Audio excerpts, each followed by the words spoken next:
जोर से बोलो मौलाना, हाँ नजाकत में मत बोलो जरा। आपने भी फरमाया कि ज़कात जो है वो इस्लामी महीने से निकालनी चाहिए। हाँ जी। इस्लामिक महीने, लेकिन हम जो हैं वो दिसंबर टू दिसंबर चलते हैं जी। दिसंबर से दिसंबर चलते हैं हम। देखिए मेरी बात सुने, आप हिसाब कर लें, अंग्रेजी साल जो है वो होता है 365 दिन का, ठीक, और इस्लामी साल जो है वो होता है 352, ये 51, 352 से तजावुज नहीं करेगा, ठीक है ना। चांद या तो 29वां होगा या 30वां। अब आप कैलकुलेट करें कि 352 और 365, ये 13 दिन का फर्क।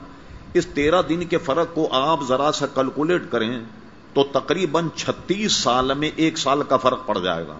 अब एक साल की ज़कात कौन देगा? अगर अंग्रेजी 36 साल हुए तो चांद के 37 साल हुए, तो एक साल की ज़कात कौन देगा ये? और इस ना देने का गुना आप पर वबाल हुआ या नहीं? तो अब दिसंबर सितंबर को छोड़ दें, आप इस्लामी साल से ज़कात दें। यानी आप जैसे हमारे यहां उम्मन लोग रमजान में ज़कात निकालते, पहली रमजान को शुरू कर देते, और इसमें भलाई क्या है?